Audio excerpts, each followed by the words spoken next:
Hello everyone, excellent learning के videos में आपका स्वागत है। आज के वीडियो में हम पढ़ने जा रहे हैं जीन पियाजे का सिद्धांत, जीन पियाजे का संज्ञानात्मक विकास का सिद्धांत। जीन पियाजे का सिद्धांत। जीन पियाजे को विकासात्मक मनोविज्ञान का जनक भी माना जाता है, क्योंकि इन्होंने शिशु से लेकर के वयस्कावस्था तक जो विकास होता है उस दौरान मानसिक विकास किस प्रकार से होता है उसके बारे में अध्ययन किया था। तो इसीलिए इन्हें विकासात्मक मनोविज्ञान का जनक भी माना जाता है। जीन पियाजे के संज्ञानात्मक विकास की विभिन्न अवस्थाओं का वर्गीकरण किया गया है। जीन पियाजे ने यह बताया है कि शिशु से लेकर के वयस्कावस्था तक प्राणी में संज्ञान का विकास किस प्रकार से होता है, किस प्रकार से उसकी बुद्धि का विकास होता है और ये उम्र की अलग अलग अवस्थाओं में कौन कौन से संज्ञान का विकास होता है उसे अवस्था में वर्गीकृत करके बताया है। पियाजे के अनुसार प्राणी शिशु अवस्था से लेकर के वयस्क अवस्था तक अपने वातावरण से ज्ञान का संग्रहण करता है और अपने संज्ञान का विकास करता है। जीन पियाजे के सिद्धांत के अनुसार प्राणी शिशु अवस्था से लेकर के वयस्क अवस्था तक वह जिस वातावरण में रहता है अपने आसपास के वातावरण से ज्ञान को प्राप्त करता है, उसे समझता है, उसका अनुकरण करता है और वहां ज्ञान का संग्रहण करता है, जिससे कि उसके संज्ञान का विकास होता है, उसका बौद्धिक विकास होता है।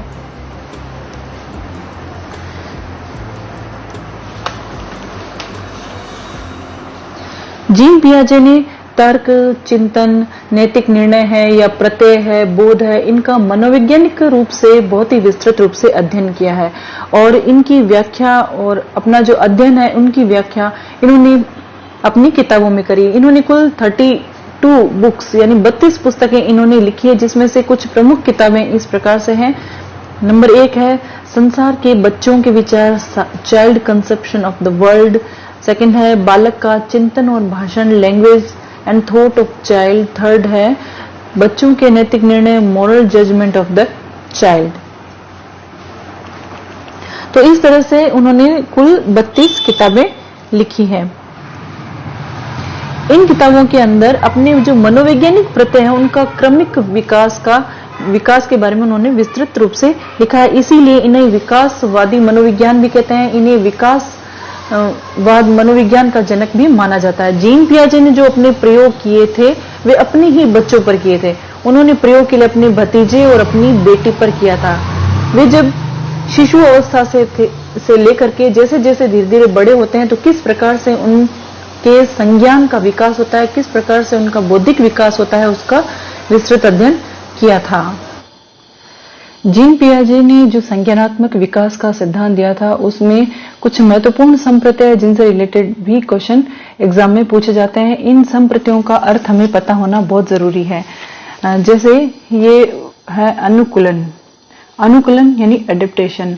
बच्चे हैं या प्राणी हैं उनमें अपने वातावरण के साथ यानी जिस वातावरण में वे रहते हैं उस वातावरण के साथ समायोजन की एक प्रवृत्ति होती है, एडजस्टमेंट की प्रवृत्ति होती है। वहां की जो भौगोलिक वातावरण है या सांस्कृतिक वातावरण है वहां से उनमें एडजस्ट करने की, समायोजन करने की एक जन्मजात प्रवृत्ति होती है और यह जो प्रवृत्ति होती है किसी वातावरण में समायोजित होने की, यह अनुकूलन कहलाती है। नेक्स्ट संप्रत्यय है स्कीमा। स्कीमा एक मानसिक संरचनाओं का या अवधारणाओं का एक सेट होता है, मानसिक संगठन का सेट होता है जिसमें सूचनाएं निहित होती है, ज्ञान संग्रहित रहता है। ज्ञान जो होता है हम किसी बाह्य वातावरण को देख करके या अपने अनुभव से जो ज्ञान को प्राप्त करते हैं वह एक सेट के रूप में, एक पैकेट के रूप में, एक पैटर्न के रूप में हमारी मानसिक संरचना में रहता है, बना रहता है। तो एक तरह से यह सूचना होती है जो कि एक पैकेट के रूप में या सेट के रूप में हमारे मानस पटल पे संग्रहित रहती है। फिर आता है आत्मसातीकरण। यह एक ऐसी प्रक्रिया होती है जिसमें कोई बालक है, कोई प्राणी है, किसी समस्या का समाधान करने के लिए अपने पहले से ही कोई उससे जुड़ा हुआ पूर्व अनुभव है, उस अनुभव का सहारा लेता है। तो उसे हम कहते हैं आत्मसातीकरण। यानी पहले यदि उसने वही क्रिया कर रखी है तो उसको जो अनुभव हुआ है उससे प्राप्त ज्ञान को उसने आत्मसात कर लिया था, अपने मन में जमा लिया था और उसी ज्ञान का, उसी पूर्व ज्ञान का प्रयोग वह नवीन परिस्थितियों में करता है। यह आत्मसातीकरण कहलाता है। और समायोजन।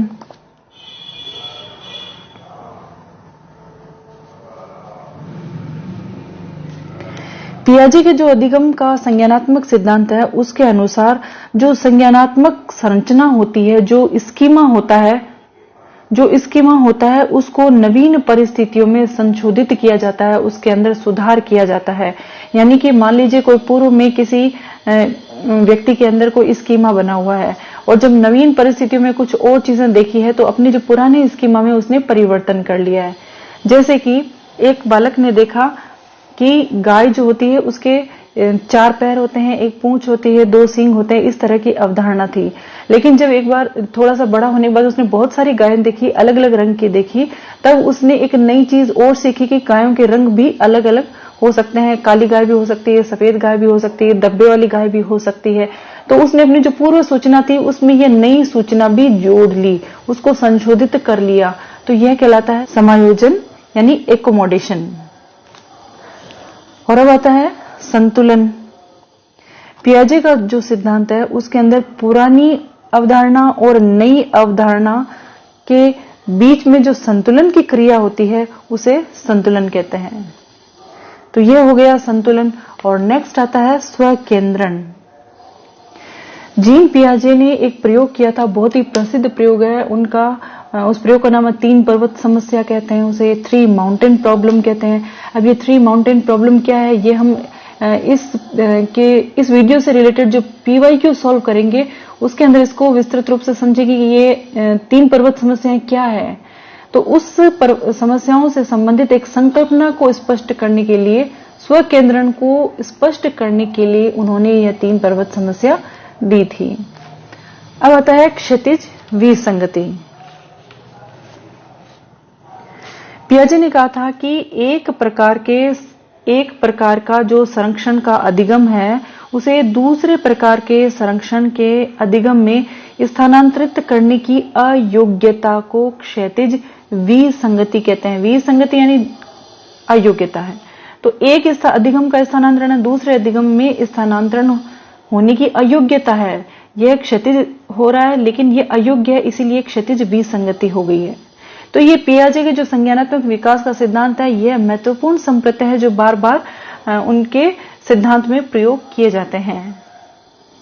पियाजे के अनुसार शिशु से लेकर के वयस्क अवस्था तक संज्ञान विकास की 4 अवस्थाएं होती है। यानी कि उन्होंने 0 से लेकर के वयस्क अवस्था तक की उम्र को 4 भागों में वर्गीकृत कर दिया और उन 4 भागों में संज्ञान के विकास को समझाया है। ये 4 अवस्थाएं कौन सी है? तो पहली अवस्था है संवेदी चालक अवस्था या संवेदी गामक अवस्था, जिसे इंग्लिश में सेंसरी मोटर स्टेज कहते हैं। सेकंड, पूर्व संक्रियात्मक अवस्था यानी प्री ऑपरेशनल स्टेज कहते हैं इसे। थर्ड, मूर्त संक्रियात्मक अवस्था, ठोस संक्रियात्मक अवस्था, कॉन्क्रीट ऑपरेशनल स्टेज। फोर्थ है अमूर्त संक्रियात्मक अवस्था या औपचारिक संक्रियात्मक अवस्था, रूप संक्रियात्मक अवस्था, फॉर्मल ऑपरेशन स्टेज, ये इनके नाम है। तो कुल 4 अवस्थाओं में इन्होंने संज्ञान के विकास को बताया है। पहली अवस्था है संवेदी चालक अवस्था, संवेदी गामक की अवस्था, जिसे sensory motor development stage, sensory motor stage भी कहते हैं। यह होती है 0 से लेकर के 2 वर्ष की आयु तक, 0 से लेकर के 24 माह की आयु तक यह संवेदी चालक अवस्था होती है। इसमें मुख्यतः शिशु 3 प्रकार की क्रियाएं करता है। प्राथमिक क्रियाएं होती है, उसमें द्वितीयक क्रियाएं होती है और तृतीयक क्रियाएं होती है, और उन्हें वो एक सर्कल के रूप में करता रहता है।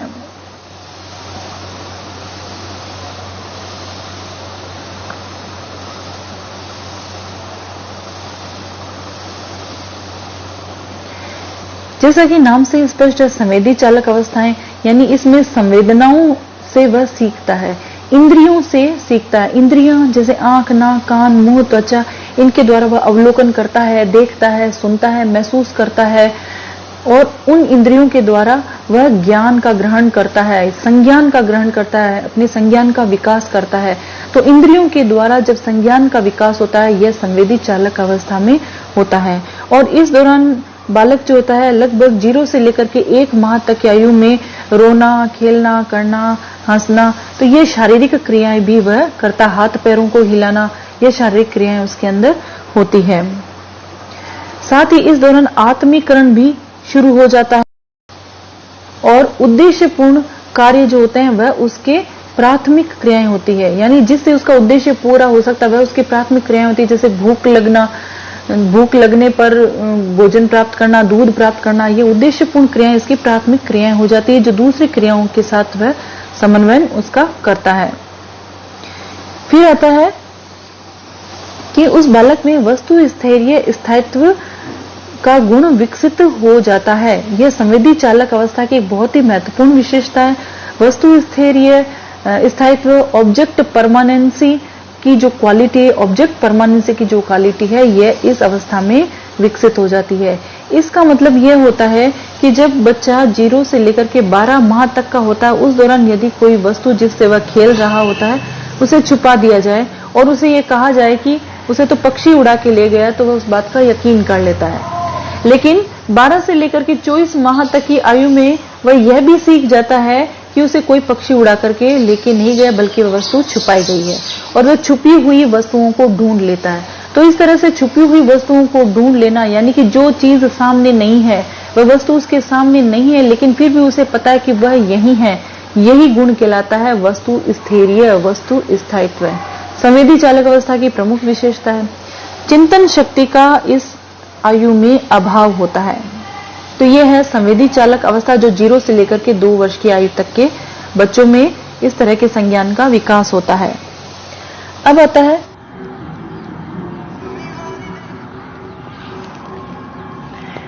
और अब है पूर्व संक्रियात्मक अवस्था, जिसे प्री ऑपरेशनल स्टेज भी कहते हैं, प्राक संक्रियात्मक अवस्था भी कहते हैं। यह जो संज्ञानात्मक अवस्था होती है, पियाजे ने बताया कि 2 से 7 वर्ष के बच्चों में पूर्व संक्रियात्मक अवस्था पाई जाती है।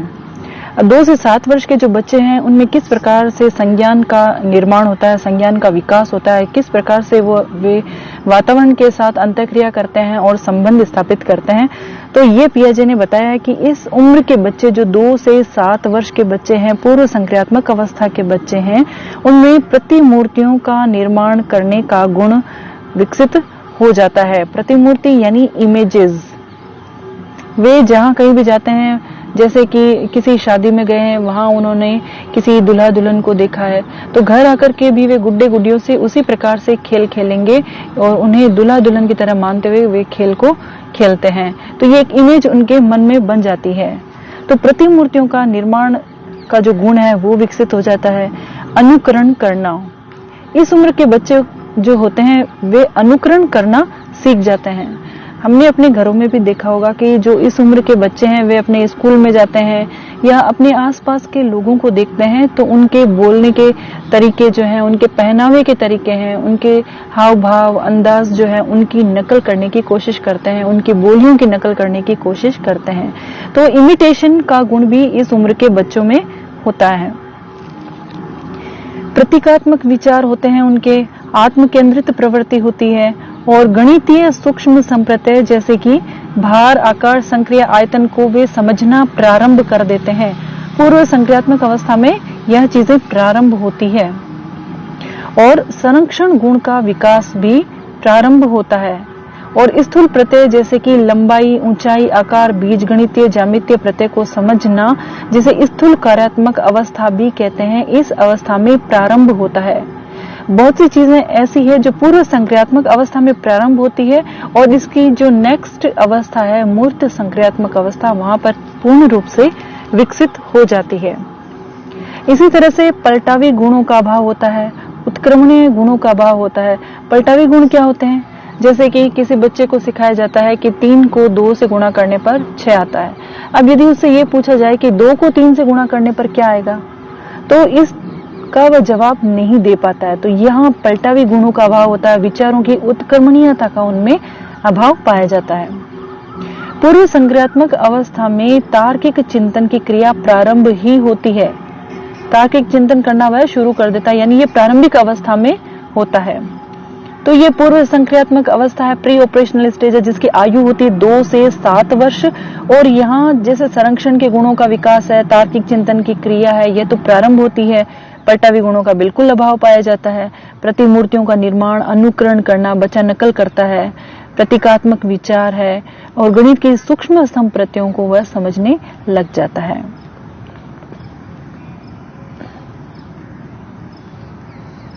नेक्स्ट आता है मूर्त संक्रियात्मक अवस्था, जिसे कॉन्क्रीट ऑपरेशनल स्टेज भी कहते हैं। इसे ठोस संक्रियात्मक अवस्था भी कहते हैं। यह जो संज्ञान की अवस्था होती है, जीन पियाजे ने बताया था कि 7 से लेकर के 11 वर्ष तक के बच्चों में मूर्त संक्रियात्मक अवस्था पाई जाती है। अब मूर्त संक्रियात्मक अवस्था वाले बच्चे यानी जिनकी उम्र 7 से 11 वर्ष तक की है, उनमें कौन से संज्ञानों का विकास होता है? संज्ञानों का विकास यानी मानसिक क्रियाओं का विकास होता है, जैसे कि वे करके सीखते हैं। कोई भी कार्य वे स्वयं करते हैं और स्वयं करने से प्राप्त परिणामों से वे सीखते हैं। मूर्त संक्रियात्मक अवस्था में मूर्त चिंतन करना सीख जाते हैं। कोई चीज सामने है, प्रत्यक्ष है, तो उसे देख करके वे चिंतन करने लग जाते हैं। उसके बारे में सोच विचार करना, उनमें इस संज्ञान का गुण का विकास हो जाता है। नियमितीकरण, नियमितीकरण का मतलब यह होता है कि जब बच्चा कोई कार्य कर रहा होता है तो वह तल्लीनता से लंबे समय तक उस एक कार्य को करता रहता है।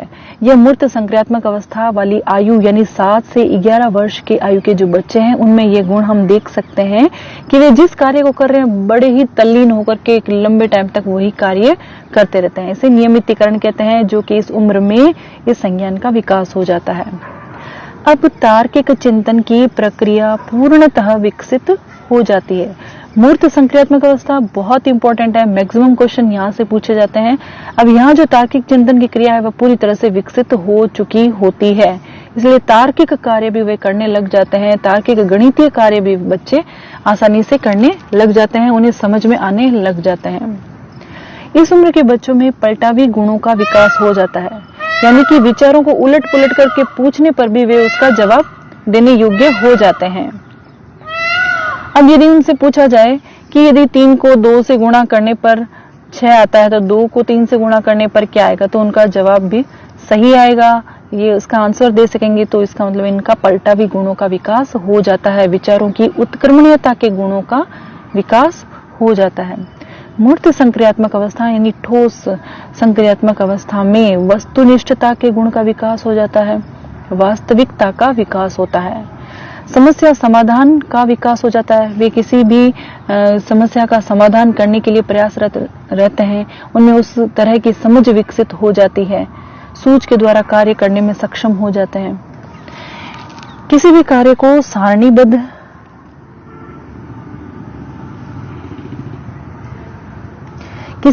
को सारणीबद्ध करना और वर्गीकरण करना भी उन्हें आ जाता है। मान लीजिए कि 2 संप्रति उनको बताए गए हैं, जैसे कि फल है और पक्षी है, तो वे सारणी में विभक्त कर सकते हैं, फलों को अलग कर सकते हैं, पक्षियों को अलग कर सकते हैं, इस तरह से उनका वर्गीकरण कर सकते हैं। तो यह गुण भी मूर्त संक्रियात्मक अवस्था के बच्चों में विकसित हो जाता है, यानी 7 से 11 वर्ष की उम्र के बच्चे। संबंध स्थापित करना, वे 2 वस्तुओं के बीच में क्या संबंध है ये कोरिलेशन भी स्थापित कर सकते हैं। क्रम में व्यवस्थित करने का गुण भी इनमें विकसित हो जाता है, 1, 2, 3, 4 के क्रम में व्यवस्थित कर सकते हैं, या किसी आकार के अनुसार उन्हें यदि क्रम में व्यवस्थित करना है, छोटे से लेकर के बड़ा आकार है तो इसमें भी वे व्यवस्थित करने में सक्षम हो जाते हैं। तो क्रम में व्यवस्थित करना आ जाता है। संरक्षण का गुण का विकास हो जाता है। संरक्षण का गुण का विकास का मतलब यह होता है कि किसी भी प्रकार से परिवर्तन हो परिस्थितियों में, लेकिन उसकी भौतिक जो रूप होता है उसमें किसी प्रकार का परिवर्तन नहीं होता है। तो संरक्षण का गुण जो है संपूर्ण रूप से विकसित हो जाता है। हमने देखा था कि जो पूर्व संक्रियात्मक अवस्थाएं थी वहां पर कई चीजें प्रारंभ हुई थी, लेकिन मूर्त संक्रियात्मक अवस्था की उम्र आते आते वे चीज पूर्णतः विकसित हो जाती है, जैसे कि तार्किक चिंतन की प्रक्रिया हुई, पलटावी गुणों का विकास हुआ और संरक्षण गुण का विकास हुआ। संरक्षण गुण यहाँ पे कंप्लीटली विकसित हो चुका होता है और जो तथ्य होते हैं, विचार होते हैं, उनको वो वे क्रमबद्ध कर सकते हैं। तो ये हुई मूर्त संक्रियात्मक अवस्था, जिसकी उम्र होती है 7 से 11 वर्ष। चौथी और लास्ट स्टेज है अमूर्त संक्रियात्मक अवस्था, औपचारिक कार्यात्मक अवस्था, जिसे फॉर्मल ऑपरेशन स्टेज भी कहते हैं, रूप संक्रियात्मक अवस्था भी कहते हैं। और यह अवस्था होती है 11 वर्ष से ऊपर। अब 11 वर्ष के बाद में किस प्रकार के संज्ञानों का विकास बच्चे में होने लग जाता है, तो वह अमूर्त चिंतन करने लग जाता है। यहाँ जो बच्चा है वह किशोरावस्था में प्रवेश कर जाता है। तो किशोरावस्था की आयु होती है अमूर्त संक्रियात्मक अवस्था। जो चीजें उसे सामने नहीं दिखाई दे रही है उसके बारे में भी विचार करने लग जाता है, चिंतन करने लग जाता है। और यहाँ पर जो ईगो सेंट्रिसिज्म होता है, अहम केंद्रीकरण होता है, वह बिल्कुल समाप्त हो जाता है। अब यहाँ ये अपने लिए चिंतन नहीं करता है, अपने आसपास के लोगों के लिए, अपने से जुड़े हुए लोगों के लिए विचार करता है, चिंतन करता है, बाह्य जगत के बारे में सोचने लग जाता है। यहाँ पर यह तादात्मीकरण के बारे में, तादात्मीकरण का इसमें विकास होता है, यानी आइडेंटिफिकेशन। निषेधीकरण का विकास होता है, नेगेशन का विकास होता है। पारस्परिक संबंधता यानी रेसिप्रोकलनेस का विकास होता है। कोरिलेशनल ट्रांसफॉर्मेशन जो होता है, संबंधबद्धीय रूपांतरण का विकास हो जाता है। तो ये शब्द भी इन अवस्थाओं से ही जुड़े हुए हैं। तो इनका विकास होता है अमूर्त संक्रियात्मक अवस्था में। इस अवस्था में वह चिंतन करने लग जाता है। उपकल्पनात्मक निगमनात्मक चिंतन होता है, आनुपातिक चिंतन होता है, और वह कल्पनाएं करने लग जाता है। और यह कल्पना वाला चिंतन कैसा होता है? निगमनात्मक होता है अमूर्त संक्रियात्मक अवस्था में। चिंतन सम्मेल भी होता है, यानी कि उसमें कई कॉम्बिनेशन होते हैं, कई संयोग भी होते हैं। वह चीजों को जोड़ जोड़ के उसके बारे में सोचने लग जाता है।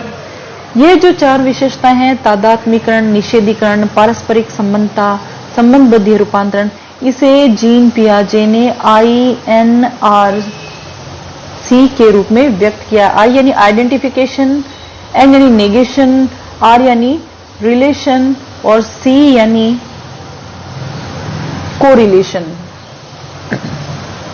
तो यह अमूर्त संक्रियात्मक अवस्था जो 11 वर्ष के ऊपर के बच्चों में इस तरह के संज्ञान का विकास होता है। तो आज के वीडियो में हमने पढ़ा था कि जीन पियाजे ने किस प्रकार से संज्ञानात्मक विकास के क्षेत्र में कार्य किया है। इन्हें विकासवादी मनोविज्ञान का जनक क्यों कहा जाता है। मानसिक विकास के बारे में उन्होंने विभिन्न अवस्थाओं का वर्गीकरण किया, उन अवस्थाओं के बारे में हमने पढ़ा। और अब हम एक्सीलेंट लर्निंग के नेक्स्ट वीडियो में पढ़ेंगे प्रीवियस ईयर के वे क्वेश्चंस जो पिछले कई कंपटीशन एग्जाम में जीन पियाजे की थ्योरी से पूछे जाते रहे हैं। Till then keep learning, keep watching excellent learning videos. Thank you.